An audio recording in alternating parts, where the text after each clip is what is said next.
This is the artwork. Okay, I was on the run. And it says love runs deep. And the stalker called me love.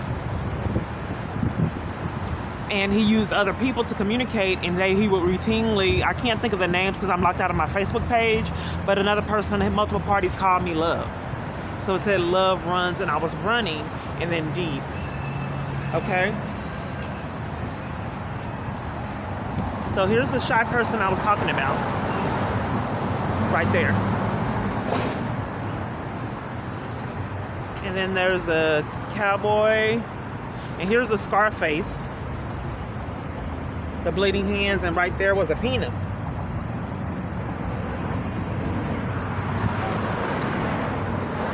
And then I already communicated the penis situation. And then there's a penis, and then Scarface, and then the emoji.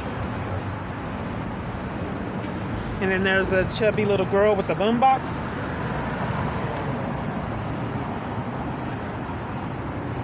And then I'll see if they still have where it says I love you. Austin Street's right up there. This is where I was forced to live in the 10 area. And then here's another thing. Face emoji, people would send me emojis like saying shut your mouth. It's just strange, like a Twilight Zone. So Austin Street's right up there. I was railroaded to only staying in this area and in this tent community.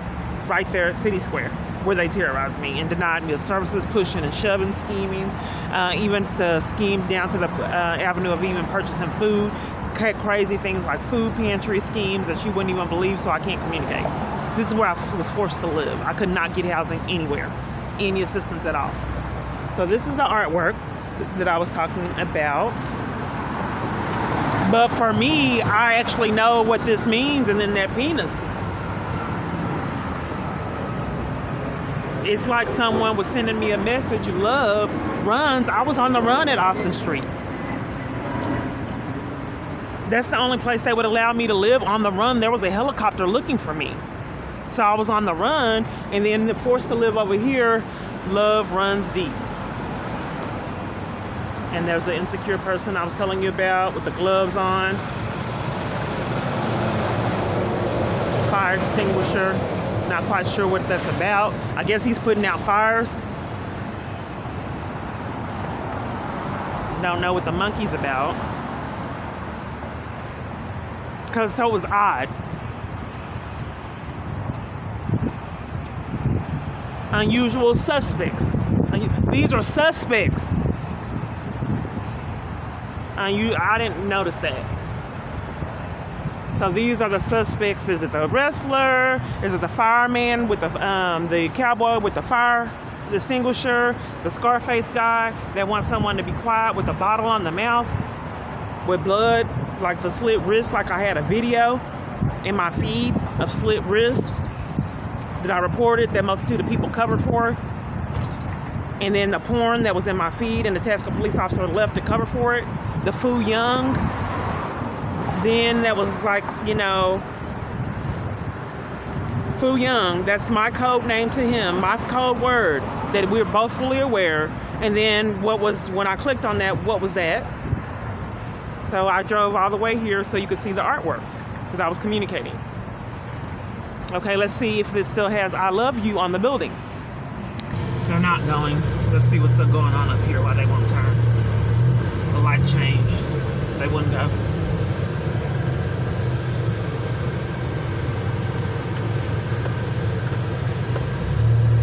Stopped in the middle of the road, and multiple cars behind them creating traffic. I think this is where it had I love you on it. I'm not for sure. So that's pretty odd for a building to put I love you on it. The area that I was forced to live at. So another odd thing was when I went to the post office and they were depriving me of my mail, and I saw on one of these things that I had to click on across the street for the traffic signs, it had here's the big right here that he was at. So on one of the traffic signs, there it is. There's the big right there. See the big that he was standing at? And there's the I love you.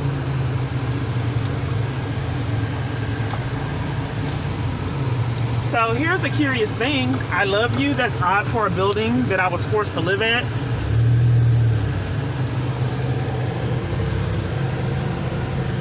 Okay. So then it has this. I didn't see this one. You are my best friend and you have the most amazing heart. I can't wait to do life together. Will you marry me? So this is the community I was forced to live in. So what I was saying was about the traffic sign. It said Jason was here on it. And I took a picture of it. Because it had a postal thing on it. This big old postal like carrier stamp. And it said Jason was here. I took a picture of it. And I tried to post it on my YouTube channel as my main picture. But it wouldn't let me. In some kind of way, something happened. They used to steal videos and photos off my phone. So this is the I love you. This is how he communicates. So he goes under the radar and no one notices. Like I said, his communication was really odd. I just find that though these artworks have symbolism to me, I know these are forms of the avenues that he would take to communicate. And then saying you're my best friend. Of course, you can't say Jason into a party. But it used to be really obvious, and that's why Itasca police left. Because there was evidence of his way of communication. So there's the I love you, once again, on a building. Let's go ask where that came from. Let's go ask, shall we? I have to force to do my own investigation work. Let's go ask. He's trying to get out of Dodge. A question, do you know anything about the origin on the I love you on the building?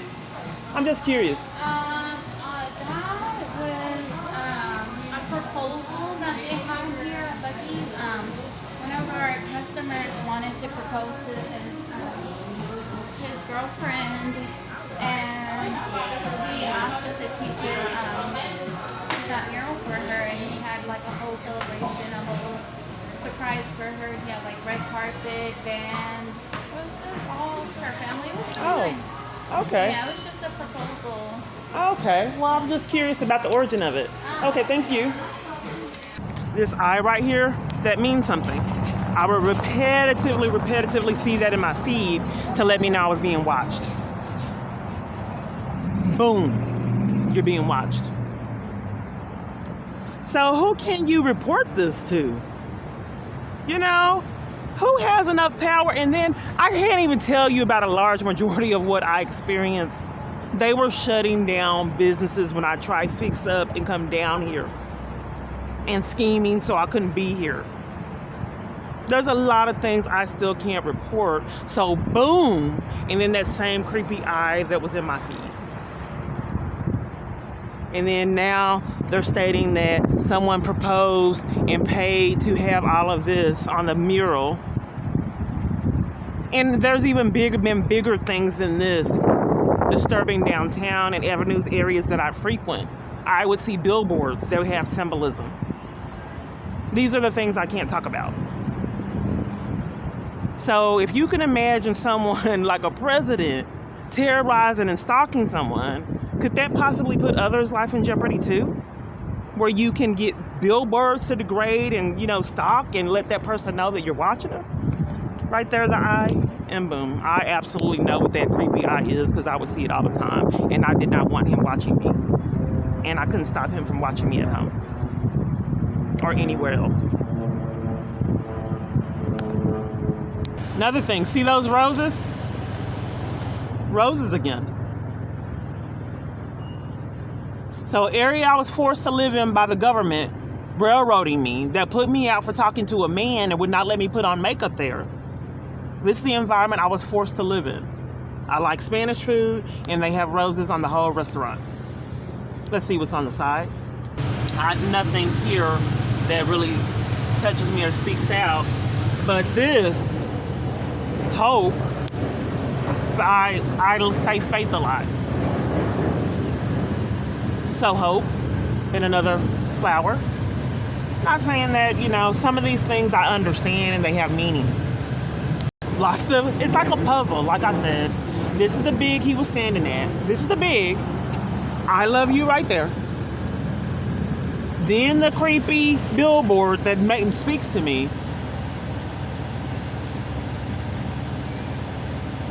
Police is right in front of this car stalking.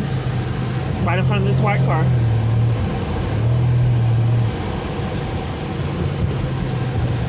See if I can get over so the car has stopped to turn so you won't see the police. Police is immediately trying to turn off. It may be Homeland Security. They stopped too.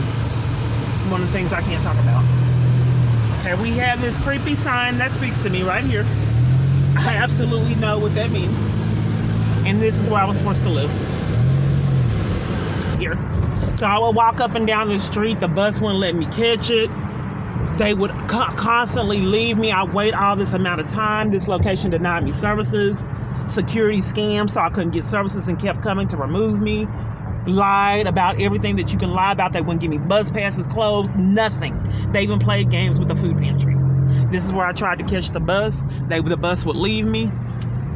I was over there at that very same bus stop talking to a man. The police came to interrupt it.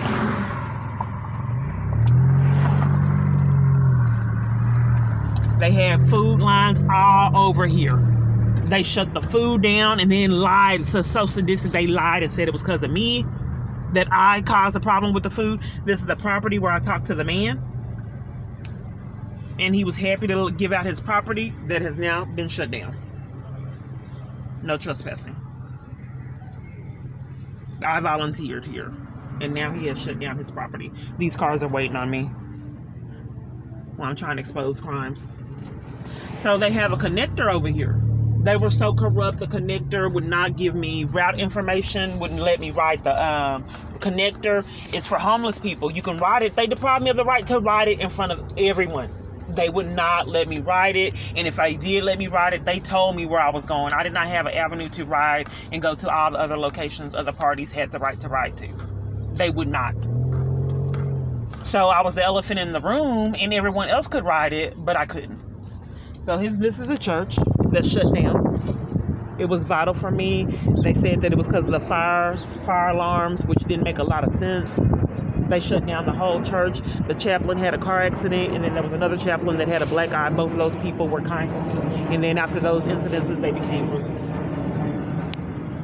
Another law enforcement. Let's go. Stalking is a crime. Let's see who it is. We're law enforcement. Let's see who that is. Police. Stalking is a crime. Okay. I walked over here. Let me show you. So in this small little route, this is a small amount of time we have seen it look like Homeland Security, and we have seen police. I have not been driving that long. I just got in this community and already Homeland Security and the police.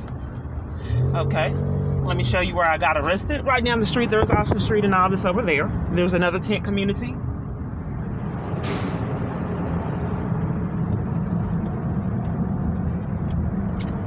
I went in here to try to report the abuse there. He lied, laughed, and then arrested me for reporting the abuse. I saw the duffel bag and all that other things here. So then they came up, they were guarding the Dallas Convention Center for homeless people. I was forced into homelessness and they were guarding it. The same area. Were guarding it and then arrested me for trying to report the theft of my new battery pack so I can report all the crimes happening that are not believable. So I had to record it. And a lot of times these recordings stop false arrests and begin tortured and terrorized by the police department. Because I would record like all those police at the Dart bus station. No, that amount of police would terrorize me and violate me. So when I recorded it, they backed off. So since I kept recording the interaction, then my battery pack was stolen at the convention center and they arrested me bullied me for trying to report it. So bullied in the tent community. There's a certain amount of respect when you're forced into homelessness that you don't touch other people and their items. They would deprive me of being by the fire for warmth. My things, people would mess with my items, block my path, cuss me out, threaten me, all kinds of things. A lot of people in the community knew that they needed to bully me and degrade me or not talk to me and be friendly with me. It was an unspoken word that multiple parties don't have anything to do with me, don't talk to me. like at the bus stop when people did it anyway, then the police would actually show up and terrorize them until they didn't want to be around me. Okay, this is another tent community that they had over here, right here in this area that I lived in. Okay, so I love this area because I was being forced to live in a tent because it was trees and these lights and there was cameras. So I scoped out areas carefully before I pitched a tent in these areas. So pitching a tent here, I was threatened. This is where Wolf was. This is where he pulled the gun on me, threw me on the ground. And Wolf was a gang stalker in the community. This is the one that I believe was setting up for these people to treat me the way that they were. He would come and interrupt food, take all the food and scheme so I can't have clothes. Men were taking female clothes. So he would be a part of a lot of men that took all the clothing. And I couldn't do anything. I knew that they were doing it. Who would believe it? So Wolf and his crew would get female clothes and prevent me from getting clothes. He also did it with food. So when I first pitched the tent here, I asked, and he said he had been here 5 years. We were over here by the lights. This is where my tent was. So he said he had been here 5 years and hadn't had any problems. I asked, because they kept terrorizing me. Another police on the freeway? I don't know. I just get stock. I just take an inventory of everything. There's a seat right there. So anyway, so I've had the tent there, was forced to move from there, over there. He said he'd been there 5 years. So then they concocted a scheme that we had to move. So everyone moved right here. They concocted a scheme we had to move from here. So then I moved over there. This is where I was attacked. Let me go over there so you can see it closely. Wolf pulled the gun over on me right here. Security watched it, did nothing. They also terrorized me, using the bathroom and pushed and shoved and violated me just for getting services. They didn't give me nothing, bus pass, nothing. Period, clothes, none of it. And security came and removed me from just trying to get services if the police department wasn't doing it. Now they have concocted, if she tries to get services, call the police. So there's another video. I had been in the heat and, what police was covering for Wolf pulling a gun on me. So I just had a meltdown and let him have it. I had to hide that video because I was just, having a meltdown. And I'm sure parties didn't understand what I had been through and wouldn't understand what I was trying to communicate in that video. But anyway, the police they actually stated, why don't you just move somewhere else? And he wanted me to move somewhere else instead of dealing with the man that had pulled a gun on me that he covered for. I have moved multiple different locations. Where am I going to move to that police aren't terrorizing me and, enlisting people into their abuse? I know someone has been conning me a long time about a fake proposal. I don't know what that's about. FedEx rushes behind me. They rush to do it. I don't know what they'll deliver over here. It's odd. FedEx blocking my path when I started up the vehicle. Odd behavior. All kinds of parties have contributed to this abuse and gang stalking. So FedEx didn't realize when they sped up, when I started up the vehicle, that this was no outlet. Because where are they going to deliver to over here? You have to be your own detective. So I believe, so the police enlist other parties to stop. It's gang stalking. So since I've seen Homeland Security, I believe that was Homeland Security and the police. So now they have to enlist other parties into their stalking as they have done years. I hope I can get through. I don't know why she's going so slow. So I was so desperate for services, so I tried to, desperate for any kind of services and any avenue to escape the torture that I was in, to get off the streets. So I lied and said I needed a GED so I can get access to the computers. Austin Street shut down their computers, and all locations I tried to use computers, they scammed, so I couldn't use computers. So I scammed and said that I needed to get a GED so I can get off the streets and have access to computers and get out the heat. They wouldn't let me do that either. They wouldn't even let me take the GED course. Paying for it. It's not free. Yeah, I think it was like $10, $15. It wasn't a lot. They would not let me pay to get a GED, even though I have a diploma. They didn't know that, but they wouldn't let me do the GED program either. So this was a tent community that a lot of people, now oh my goodness, this tent community over here, it was vandalized. So this man, I told him that I liked that area because it was clean. Oh my goodness, if you would have saw this video. So when Tristan's dad bought me all the new clothes, they gave me a false arrest because I glammed up, bought the new clothes. I had fingernail polish. He bought me a lot of stuff. So then they and detained me on false pretenses. Then I lost everything that he bought. I had a tent. They took that. I had this nice glammed up tent, made it really nice, so they scammed to detain me, and I lost all the clothes that he bought. That was probably a couple weeks after all that happened. So I lost everything. I was terrorized in this community. Well, to make a long story short, so this man who kept that area over there, he said was there 5 years, was really friendly. Then he became rude and hung out with Wolf a lot. Then he became really nasty like a hoarder. I mean, it was horrible over here. Then what they do is they steal my stuff and then use it in front of me to taunt like they did at Salvation Army. I didn't have a lot of clothes. They stole my clothes in the same, like 5 people in the same room, 2 people wearing my clothes. I reported it to staff. I said, you won't give me clothes here. They have stolen my clothes and wearing my own clothes in front of me to taunt me. Nothing was done. So they would steal stuff in this tent community and then use it and taunt me in front of me. So on camera footage right here, I was attacked. This man stole my phone. We wrestled to the ground because my life was in jeopardy and I needed my phone. I called D Coffee that also tortured me for trying to buy coffee on some jeans. So they did nothing. Now the investigator never called me on camera footage with being attacked and my phone stolen. Yes. Is it bothering you? I'm shooting a video of crimes and corruptions and I get a lot of interruptions.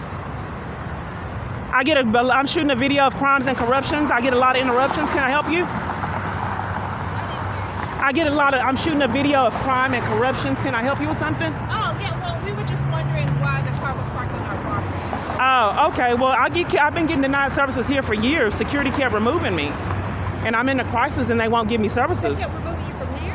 From there, they wouldn't give me services. Security, they scammed so I couldn't buy food. I asked for a cup of coffee. They said, you get out. They wouldn't let me eat there with the coffee before COVID. Buy food there. They have a food pantry. You can just... I'm not being heard, ma'am. What's your name? My name is Danisha. Okay, so what? I'm not being heard, so I bought coffee. And they were sell coffee up They used to. Years ago. Yeah, years ago. Yes, ma'am. And I tried to buy the coffee, and it was before COVID. And then when I tried to buy the coffee, they said get out, and they wouldn't let me sit down and enjoy my coffee like they would everywhere else. So I would routinely get bullied, and I still can't get services there, as well as a multitude of other locations. Can I give you my YouTube channel so you can see what I've been through? Sorry to hear that. Sure. Okay. So Cindy said that I had housing and then wouldn't give it to me. Finally, they went through this made me play games for years to get housing. Okay. And then after they finally conned and said that I had housing, but I had to pay normal rate, I didn't get housing like that went by your income like normal people. Cindy said that. Who is Sandy? Cindy from here? Oh, Cindy or Sandy? Cindy, Cindy. She told me I had the housing and I qualified for it, but I was not going to get the by your income a capability that most people were allowed. I had to pay the full price. So I told her, okay, I was going through a crisis and I would go ahead and do it, and she still deprived me of it. Okay. What's your YouTube channel? They're denying me everything. They denied me bus passes. They denied me placement to get off the streets. I was terrified for my life in a domestic violence crisis. The staff blatantly lied, scammed, so I couldn't get services, forcing me to have to live in a tent. Then they kept removing me each location that I came. Do you know who all you've spoken to? I have I have videos. If you can, I'll give you my number and you can call me. That's fine. Because I'm in a crisis now. I can't get assistance anywhere. I've tried years and can't. Okay. They denied not only housing, and then what was concerning at a lot of places that I frequent for food, they closed down their food, and then McDonald's at the West End I used to frequent for food closed too. Okay. So these places I used to routinely at last resort get food closed. Yeah, because this coffee shop hasn't been open for probably. Yeah, it closed down when I was almost 3 here. years. They scammed so I couldn't make purchases there. And deprived me of the right to buy coffee and call the security on me when they forced me to leave and not eat with other people, isolating me. If I bought coffee, they had no right to not let me be around other people, like what's been done years. So then they scammed. I called the police because it kept happening. So when I called the police covered for it, enforced it, and gave me a criminal trespass. So they punished me for 30 days for getting mistreated at this coffee shop that's now closed, like the McDonald's at the West End that's now closed. It's just like a Twilight Zone. But anyway, yeah, they won't give me any services, period. Nothing. And lied. Last time I was here, they scammed to deprive me of services. I came for case management. I waited, caught the bus. What did case management say? They lied and said they weren't doing case management at a case management call. Okay, was that recently? That was 2021, around April of 2021. And that may have been true, especially if it was during COVID. Was it during COVID? Like, well, here's the thing. They said case management on the building, and I watched them help other people. This is a pattern for me. They helped other people, but for me, they stopped doing the help. Someone came, claimed she was a supervisor. Then she was bullying me and deprived them of helping me. She stated she called me back. She was fully aware I was in a crisis. She stated she called me back. She never did, as well as most of the people I talked to, telling them I am in a crisis, as they've done years. So have you tried recently? I don't want to spend my wills because a multitude of places deny me services. If you have my number, are you allowed to give me avenues to get support so I won't spend my wills again? Yeah, well, that would be your first stop. I've already done it. I'm not being heard. I've already came to case management and I've been deprived of it, and security has removed me for getting case management, at a multitude of other locations that are calling too. If I were to go to case management, they're able to pull up your name to show that you have tried to get. Yes, but here's the thing: is there a resolution? Yeah, absolutely. There's a resolution. Okay, so what I was wanting to do was to go talk to case management to start with, to go get to that solution and the resolution. Okay, let's try. I've never. Okay, so when did you want to do it? You have my number? I have your name. Okay, let me give you my number. Okay, so over here, that's where Wolf pulled the gun on me, on camera footage. And over here, that's where I was attacked. I deliberately tried to be on camera footage. And so I was attacked and wrestled to the ground, and my phone was stolen, and the police covered for both incidences on camera footage. So then I moved over here, and people were over here years, okay? And then they scammed to where I had to move from here. So since I wanted to be protected and not be hid, I was out here with a lot of other tents. Now they have removed people. So the private property area, they removed the tents from over there. Someone owned personal property. So now they have had to go up under here, which I was on the street intentionally. So there would be witnesses if anything happened to me. So here's the thing. When they put the people out of the community, the police would come. They would come to my area first and terrorize me. So our whole communities watched the police terrorizing me and did nothing before COVID. So they would come to these tent communities in schemes and force everybody to move that have been here years, 5-something years. And I deliberately questioned in those communities, how long have you been here? Has there been any problems? Because police were terrorizing me. No, and then they come do it anyway. So mind you, when they have these people move, they would target me. I recorded it, but I deleted it because I didn't think people would believe that police were capable of doing what they were doing. So I just deleted it. But I did record it. Okay, this is a new facility. This wasn't here when I moved here. We came over here. So when I first came here, it was first come, first serve. Since there was no way for me to get off the streets, period, I would come get in the line first. I would be the first one in line, okay? Because my life was in jeopardy. I was getting terrorized, my life was in jeopardy, and there was nothing that I can do, period, on the planet. So the only thing that I can do to make sure I had shelter was to make sure I was first. Then they developed a lotto system, okay, which you can clearly see that they were committing crimes. So then they got squares. So you stood in the squares, and if your name was called, then you were able to get the shelter for the night. So a lot of times my name wasn't called in schemes, and you could see it was obvious that they were scamming to make sure that they didn't call my name. It was obvious. So even though some of the times I was first in line, I was deprived of the right to shelter because of this fake lotto system that they concocted when I got over here. So I moved my tent over here. Okay? I mean, I've moved along a lot of places, as you can hear. So I moved my tent over here. Then the first one is stolen. I go to the police department, brand spanking new, with a new one of those sleepers, the sleeping bag, and I got the expensive one. Okay, brand spanking new. I moved my tent over here. All these problems just trying to stay in a tent, but terrified for my life, getting terrorized. So then they stole the tent. I went straight to the police department to report it to the officer that I was at the police department, and I put the video in the descriptions. She wouldn't take the report at Central Patrol, as they didn't take a lot of reports. So another time in this same location, after buying another tent, they told me that I had to move that tent when I was waiting on to report child abuse to the police department. So they came out here when there was like 4 tents over here and demanded that I move only my tent, while I was on the phone with the police department demanding to know why it has been several hours for me reporting child abuse, and they never came. I never was able to report it, but I'm not sure why Austin Street Security came out and forced me to only move my tent. So then after that chaos occurred, we're talking about the stolen tent, then demanded that I move only my tent. Then I had another tent that the city came and forced me to move. Austin Street is the same shelter that would not let me put on makeup, schemed so I couldn't put on makeup, punished me, put me out for talking to a man, and closed down their church and deprived me of all case management, Wi-Fi, washing services, everything that you can deny. The only thing that they gave me was shelter and food, and then they played games with the food.